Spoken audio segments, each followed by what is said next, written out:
Flexitarian Diet, what is that? I've heard of the Mediterranean diet, the DASH diet, the keto diet. What's a flexitarian? Well, you're going to hear more about this because I think it's one that's gaining a lot of popularity, and I want to go through and talk about it because anytime there's something out there that people are jazzed about, I like telling you about it. RX Healthy Habits. The flexitarian diet is basically, it's a kind of a play on words, the word flexible and vegetarian. So it's kind of like a flexible vegetarian if you want to keep it simple. And I'm going to go through and just briefly touch on this because everything's in my blog on RxHealthyHabits.com, and it's really got a lot of great references in there. So I don't want to belabor something you can just go read about. But if I piqued your curiosity, then you definitely want to go to the blog and check this out because I think it's got a place in the world of healthy eating. I kind of like the fact that it's flexible. That's what I really like. So here's some of the key principles. It's really plant-centered eating, okay? So it really is centered around plant-centered consumption, all right? And it's with the caveat that it has occasional meat consumption. It's a focus on quality meats, not real fatty meats, lean proteins, fish, smaller portions, but also ones that are high-quality cuts, not the junky stuff. So that's interesting. The flexibility, and that's where people can choose to have a meat. Ultimately, you want to get to the point where you're just doing about once a week or twice a week, because I'll tell you about in a minute about how it comes together. But basically, you really want to think about getting to a point where you're not eating meat like 4 or 5 times a week. That's really not flexitarian. So why is it so popular? Number one, the health benefits. It looks like it's got some really good health benefits because it's plant-based relative to certain disease states. Heart disease, of course, when you don't have as much fat and you're doing plant source, you're getting more antioxidants and less cholesterol, all that. So heart disease, high blood pressure, possibly, definitely, not possibly. And then you got things like chronic disease states like diabetes. It's a big one. Cancer, possibly because you're eating more plant-based and not highly saturated fat or highly processed food. Sustainability. Here's a big health benefit for... I'm sorry, not a health benefit, but here's a big benefit. A lot of people that are flexitarians, they really like the idea that it's sustainable because it's mainly plant sourced and they're getting away from meat. They're making that smaller and smaller part of their consumption.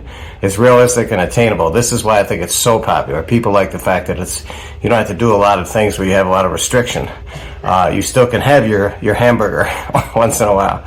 So, and it's obtainable. Now, one other reason why it's popular is there's some people that have ethical concerns about the meat.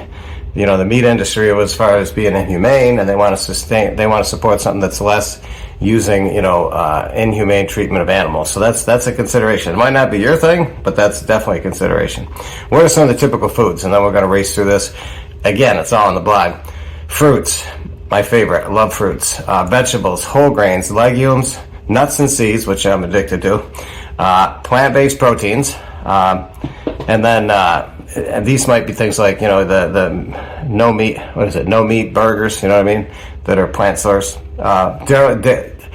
Dairy alternatives, soy milk, almond milk, coconut, yogurt, and occasional meat and animal products, lean protein, fish, and eggs.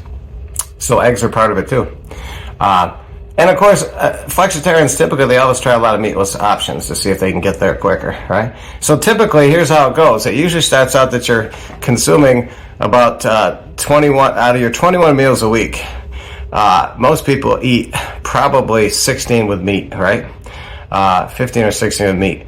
And what they do is they drop that by a third in each tier to finally get down to just 1/3. So like say 2 days a week is going to have some meat, and it's usually no more than the usual, that for chicken, fish, and then that for steak, the 3-ounce steak thing. So it really is cutting back greatly in tiers, and some people, they don't want to go down from tier 2, they don't want to go to tier 1. You do whatever you want, you got the flexibility.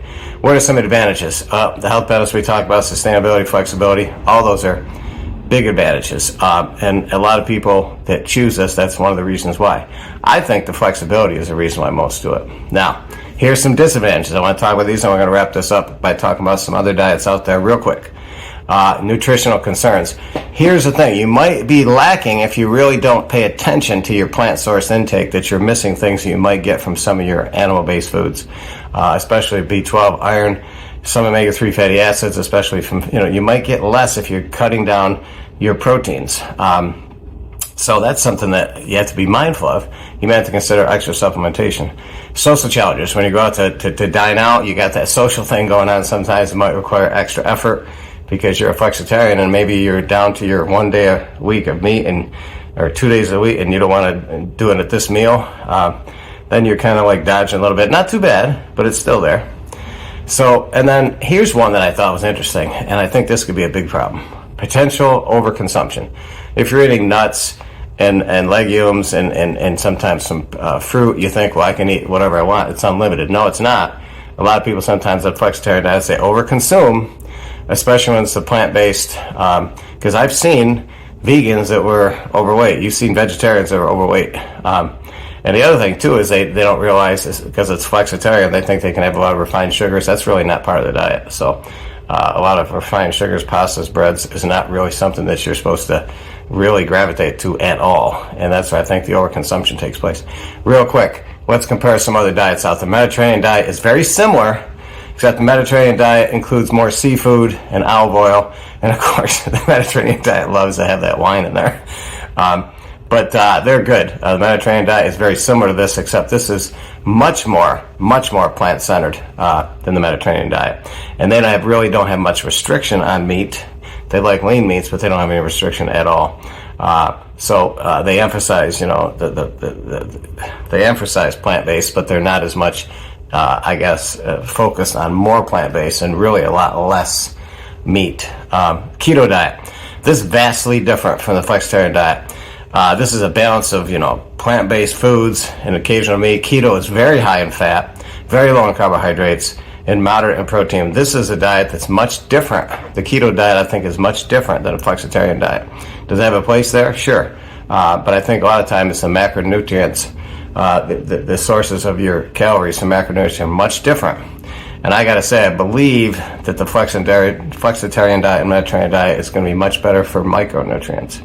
Now, the DASH diet. This approaches hypertension, focusing on reducing sodium intake. It focuses on whole grains, fruits, vegetables, lean proteins. Unlike the flexitarian diet, the DASH diet does not restrict meat consumption and encourages it in moderation. So that's it right there in a nutshell.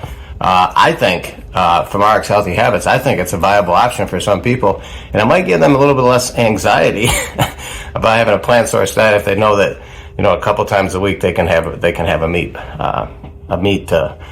meal, I guess, where you could actually incorporate some meat. So hope that information helped. And as always, get on our weekly email. It's RxHealthyHabits at gmail.com. Send me an email. You can opt in. You get an email every week with a blog like this and some other videos. It's fantastic. And I tell you what, the people that are on it love it. And there's a high percentage that actually read those every week. So until next video, podcast, stay strong, get healthier, and really take a look at your dietary intake and how you can maybe eat healthier with something like a flexitarian diet. Take care.